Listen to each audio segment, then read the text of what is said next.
Hello and welcome back to another podcast episode, I should say, of Stoke Fan TV with Sam and today's special guest making his debut on the podcast show. You might have seen him on some of the other videos previously. We've got Pownzzz. Welcome, gentlemen. Welcome to the show. As ever, if you're watching this on YouTube, give us a subscribe if you would. And if you're listening on Spotify, give us a follow. Now, I should also mention that Pownzzz has his own YouTube vlog where he goes around following the Mighty Potters. So you can go give that a follow as well if you could. Go give that a subscribe because there's some excellent content there. Excellent. Right, okay. So today's show, obviously Stoke have signed a striker. We lost our top scorer, but we have signed on loan Al-Hamadi. He's come in. Now, is Al-Hamadi the answer to Stoke's problems? Gentlemen, let's start with that in today's show. What do we think? Go on, Oof. Pownzzz. Yeah, No, the silence. he's The definitely silence not. isn't good, is I it? don't know who would go first. And like I say, I'm new to this, so no. Short answer. Longer answer is like I say, he spent most of his time at League Two a couple of seasons ago at Wimbledon. He did quite well there, but I think that might be his level. But we haven't seen him much in the Championship or in the Premier League, so it's not really a good loan deal, in my opinion, anyway. So he's come on in. I mean, he's not really played that many games for Ipswich this season. No. I think he's played something like 11 games. He hasn't started any games. Sam, are you thinking similar to Pones that he's not really the answer, or are you a bit more? I'm going to I'm going to reserve full judgment until I've seen him play because to be honest with you, I've not really got much information about him. I don't really know a lot about him really as a player. Right. You can look at stats, yeah, granted, he was at AFC Wimbledon, scored, I think it was 17 goals or something in the season. I think Nathan Lowe scored 17 goals in half a season. So I'm just putting that into comparison between the two. Obviously, Nathan Lowe's a lot younger, 17 or 18. This guy's 22. Gone to Ipswich, and Liam Delap's obviously been number one on the team sheet, and this guy's not really got a look in, probably because he's not as good as Liam Delap. Now we've had Liam Delap. Um, I personally, as I said, I'm going to wait until I see him play before I say that I don't think he's going to be a good signing because until he puts the Stoke shirt on, and we don't know, do we? We don't know, but we're here to discuss. Well, he was at Wycombe Wanderers. Then he was on loan at Bromley. Then he was back to Wycombe Wanderers, and I think, like you just said, Sam, he had some of his best spell at Wimbledon, and that's where he caught the attention of Ipswich Town. In fact, when he was at Wimbledon, that was League Two in the 23-24 season, as you just mentioned. He played a total of 23 games in League Two and scored 13 goals. Then he would have gone to Ipswich. I think, Sam, you said that was you said it was in the January transfer window? Yeah, I The- mentioned that to you before we started filming, didn't I? But that was in the January transfer window that he went to Ipswich.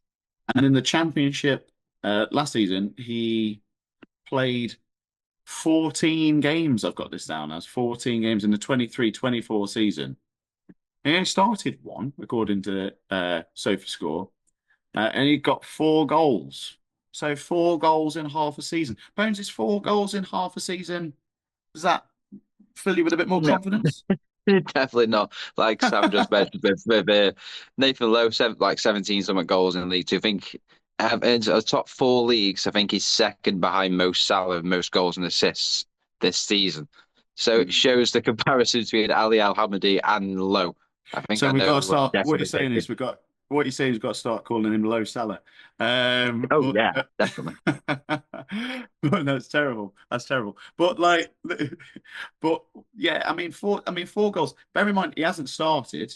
Okay, he hasn't started many games, and four goals off a season. If you were to get, I mean, Vidigal was our top scorer last season. He got 7 goals the whole season. So Yeah. if he comes in now, and bearing in mind he's coming in January, and he scores 4 goals and contributes to other things, that's gonna be, I mean, that's gonna be positive. And there's no guarantee that he's going to start, is there? Would you start No, him over Low, or would you actually start Low? I think we've done better playing as two strikers. The game that obviously caught a lot of our eyes was Portsmouth at home. We actually played 4-4-2 with Cannon and Gallagher when Gallagher isn't injured. And those two ran the whole show. And I think that's where I reckon Lowy is probably best. I think he did the same at Walsall. They play like a 3-5-2 with wing backs and two strikers, just a player in behind in the 10 role. And he did really well because obviously he's got someone to feed him from every angle. So I reckon we need to try him up top together when Okay. Gallagher gets fit. Probably play him up front with Gallagher or even Low, like say, and just see how he does. But what does it for me is Robbins is kept an eye on him for a reason, but is it Robbins that's brought him in or is it the club? Because the club can keep an eye on him for at least a year or two. Maybe it's someone we've been looking at even when he was at Wimbledon last year. Maybe it's obviously Ipswich beat him too. It's obviously second in the league at the point. Oh, I'm going to go Ipswich. They've got a better chance of going up rather than a relegation battle. So is it Robbins that's brought him in or is it the club? So obviously Robbins has got a good eye for bringing players in like Van Eyck and obviously Gyökeres a few seasons ago. So Mm. I think it might be a Robbins decision. So he sees something in him, but we need to wait and see what he does on the pitch. Well, I believe that there's no option to buy. Is that correct, Not for Sam? that bit. Couldn't tell you, Max, to be honest, mate. Well, I've heard that it's a loan, but there's no option to buy. So it's another situation where it's literally just we're going to get him in. I think we've got him. I think, as I say, Ipswich want to try and get him firing. He's still a young lad. He's only 22. Yeah. They want to get him back into the league below where maybe he was effective for Ipswich last season, and try and get him firing. So they've got somebody who can come back in, I don't know, next season, wherever they end up next Yeah. season. Uh, so if Al-Hamadi isn't really the answer to Stoke's problems, then who is? And where else do we need to start looking? We've been linked with some other players. We've been linked with Liverpool's young striker, another striker, Dan's. We've apparently had a bid rejected. I've heard this on the grapevine, something like 350k. I mean, it might not be true, but I've heard it's about 350k for Sykes from Bristol. Now, those are just two players, and then there's Schlupp as well. What about those lads that we've been linked with? Are they going to be the answer to Stoke's problems? Slup is. I think Slup's a great midfielder, to be honest with you. I was a bit surprised that I saw Slup's name mentioned. I thought he'd be a little bit better than what Stoke would be able to get. But if we can get him in centre midfield to go with Baker and Berger, I think that's going to tighten up the midfield. Yeah. Do We've you got a think? lot of Yeah, midfield options. we've got, yeah. We've got a Well, lot. this is the thing with Schlupp. I mean, he's somebody who's fallen onto the bench, I think, now a bit more for Palace in the Prem. Got a lot of experience. We could do with that experience in and around that kind of central area, bolster it a little bit. I think it'd be useful. It'd probably be another loan. Now, I think we get option. I think we get 8 loan players in total. We've got 5 at the minute. You Yeah. know, we can only field 5 loan players on a match day. So we have to be a little bit careful, I think. But Schlupp, yeah, that would be in the middle. What do we think to Sykes? Now I've done a bit of research on Sykes, and obviously Bristol midfielder, out and out winger by the looks of it, to be quite honest with you, from his stats and his heat map, spends a lot of time on that right wing, literally hugs the touchline. If we go to the 24-25 season again, 15 matches played, 10 started, no goals this season, but 2 assists up and down that wing, and we're only halfway through the season. The 23-24 season, again, his heat map on SofaScore, he's literally all down that wing. 40 matches played, 31 matches started. So, an important player, I'd say, for Bristol. 5 goals in him last season, 5 goals and 4 assists. That ain't bad, is it? That's all right. It didn't seem bad. Like I say, it seems to be like the right wing, which is a position we kind of need at the moment. We've got no Manu. We've had no Manu for about half the season so far. And that's really effective because we have no creativity. All the players have shots to the edge of the box. And It looks like a play that might be good, and I can understand 350 grand being rejected because they have an option to extend by another year, I've heard.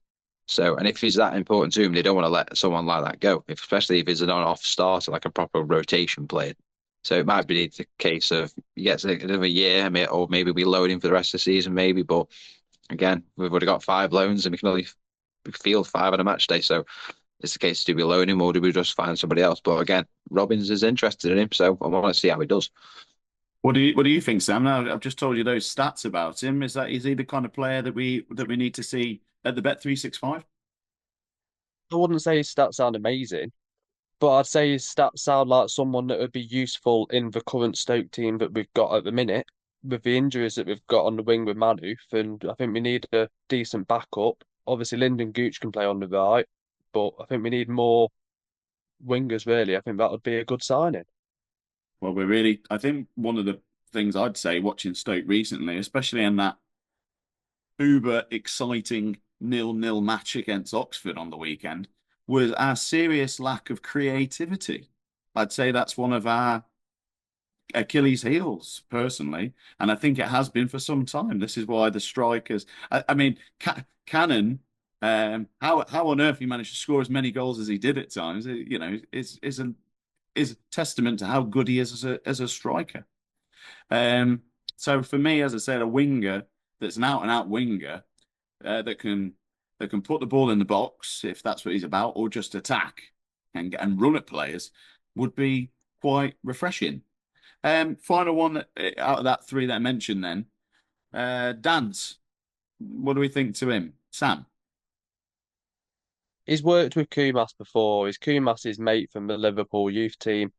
Um, would we sign him? Is he a good player? Don't know. He's played under 21 football. Do we sign him just because his mates with Kumas? Probably not. Um, that's all I can say, really. I don't really know much more about him. I wouldn't just sign someone because he's mates with someone we've already got, and that's what it looks like to me. Yeah, Pownzzz, do you Yeah, agree? exact same. He just seems like another young kid at Liverpool. I don't know what it is with loans, or if it's like if they get some sort of fee for playing so many games or helping them develop. I really don't know, but that's what it seems it might be. But I'm not really interested in bringing Dan's in. Like I say, just another mate for Kumas to play along with on the pitch. If the two of them play well together and they've got history of playing well together, is that what we're surely that's an argument for him coming in, is it? Would you say? I mean, I know you've said it, even though he's his mate, but he might be his mate because they play well together. He's just a young kid going up against really strong centre backs in the Championship, and the centre backs in the Championship are ruthless. If they aren't quick, they're strong, and Dan's does not look that physically strong, so he's going to get bodied a lot. So personally, I'd stay away from him just for the physical side, and I was also if he's just because of his mate, you shouldn't have to bring him in. Hopefully, he gets personally he needs a loan to like a League One, League Two side, probably another League Two side. Send him to Walsall. Like Lowy, they're struggling without Lowy at the moment. Send him Walsall. They need the help. Well, this is the thing, isn't it? Like we've also, if we get Dans in, that's another striker, and then we'll have a series of strikers, and maybe going to carry on playing one up front. That will leave us with obviously that if he did come, it would be Dan's and who we mentioned earlier at the start of the show, Al-Hamidi, and then we'd have Tezgel in there as well, Low, and we've still got Enis on the books. Is there talk of Enis leaving that I've heard or something? I've heard, Anyone know? yeah, the Blackpool have offered. I think they've just less, I think 500 grand, less than a million to take him off us, and I'd let him take him off as he's done nothing other than score that goal in the FA Cup for us against Sunderland. So Who've you happily heard take him. offered a million? Who's offered a million? Just under a million to third Blackpool in League One. Oh, right. Okay. Well, if that was to come in for Ennis, I think we'd take it. I mean, Sammy's your favourite player. Would you be okay with him going for that amount of money, Sam? I'd give him away. I'd give him a lift. Take him to the tower. No, yeah. So we'd say, yeah, okay. So Yeah, snap the hand off. That's way more than he's worth. Yeah. yeah, It might not even be a fee. It might just be take him off as game off the wages. yeah.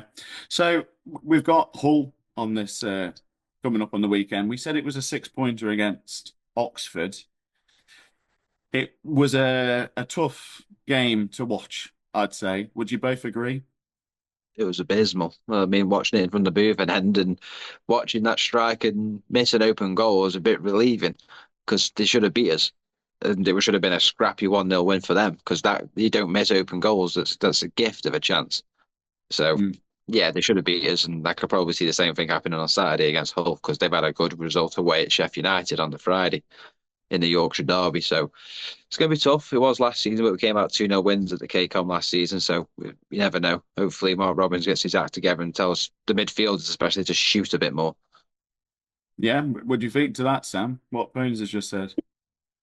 I think that sorry, I was looking at the stats of the Hull ones when Pownzzz was talking, so I didn't actually hear what Pownzzz was saying. But I was looking at the record because I couldn't work out if it was at home or away. I was trying to work it out. Stoke have got a good record against Hull at home, but it turns out that it's away. Yeah. I reckon it will be another tough game. Hopefully, it's not as boring as the game against Oxford was. Yes, Pownzzz was right about they should have scored that open goal in that game. Mm. That was I don't know why they didn't score it, to be fair. And that mess up by Johansson as well. We can't even let him off for that because that was just awful what the keeper did on the touchline, expecting it to go Yeah. out for a throw because it didn't even go out for a throw. So it was his fault. It was the keeper's fault, and he's done that a few times this season, coming out too far and causing issues. When It's you, going to be a tough game against Hull. when you look at this team, the Stoke team, where is it for you boys? Where is it glaringly, obviously going wrong, or not? I'd say going as well as it should be. Is It's there having anywhere? it's having the urge just to try things. You know, Stoke of old used to play whip balls one end of the pitch to the other, just ping it across the pitch and just hope for the best. Shots from outside the box, like you talk like Enzonzi against Liverpool with a nice 6-1 win. That's what Baker was doing when we first signed him. He was just hitting the balls from outside the box and they were flying in against Luton and Blackburn away. And he's kind of been told not to. There's, I think, 2 chances against Oxford. I think he was running into the box and he decided to play a pass towards the byline rather than just try hit it through a few bodies. And, 9 times out of 10, it's somebody that goes out for a corner or he skies it into Rose Head. But there's still a slight chance he finds the bottom corner, which he used to do in the past. Do you think it's about having the wherewithal to try things and be a bit braver? Maybe take some Yeah, shots from outside of the just get just box. the last Stoke for the last 2 seasons have been trying to walk the ball into the net, and it's been less of this just hit and hope. And it sounds bad saying hit and hope, but if you don't shoot, you don't score. Simple as. We've literally been trying to walk the ball into the net. Just have a go, lads. Just put your foot through the ball. Well, it's funny, isn't it? Because the media have been comparing Arsenal to Stoke, saying Arsenal are the new Stoke. Maybe we're trying to be like the old Arsenal, and trying to walk the ball in. Sam, you look at this Stoke team. Bear in mind, obviously, we've had a chat about some of the players. So, when you look at it, where is it going wrong? Ability and What, just all across experience. the pitch? There's nowhere in particular. And You think, experience. We've got young players are the best players in every position that we've got. The best striker we've got is a young player. The best centre back we've got is a young player. The best midfielder we've got arguably would be Baker, that wouldn't be the young player, but Sako's like Jono as well in the midfield. They're all young players. And Berger's young. How old's Berger? 22, 23? They're all Yeah, young. about that. Our best players should be the more experienced ones. I think personally, not the youngest ones in the team. so you're saying maybe the experienced players that we've got in the team that should be leading by example aren't good enough? Yeah, 100%. I think the experienced players that we've got in the team that are above the 28, 29 age range, they're not very good. Okay. That's absolutely fair. Stoke fans, you're watching this. Let us know in the comments what you think. Honestly, let us know in the comments. We've had a chat today about what we think of these players, but let us know. Have your say about it. And if you are interested in coming on the show and putting your thoughts out there on a call like this, you know what to do. Get in touch with us on our Facebook page or ping us an email, sftv@danceflymedia.com. Gentlemen, thank you very much for coming on today's show and having a good old chinwag about all things Stoke. Let's see how old Al-Hamadi gets on. Maybe he'll surprise us. Maybe he will come out and be super creative. Maybe we'll get Sykes on that right wing and he'll be whipping the balls in, and Hamidi will be smashing them into the back of the net. But we hope. We live in hope, don't we? We live in hope, and it's that kills us at the end of the day. Yeah. Right, that's it from us for another episode of Stoke Fan TV. We've tried this before. Pownzzz, you might have seen this before. We usually do the rounds. So that's goodbye from me. It's goodbye from me. And it's goodbye from me. Oh, that was seamless. I told you we'd get it one day. Don't forget to like and subscribe to the channel if you're watching on YouTube, and give us a follow if you're listening on Spotify. We will see you all next time after Stoke have absolutely thumped Hull away. Right, boys? I'm there Saturday. So I hope for some more scenes in the away end. That's all I hope. Okay, Pownzzz is there Saturday, so watch his Saturday show. All right. Okay, see you all on the next episode of Stoke Fan TV.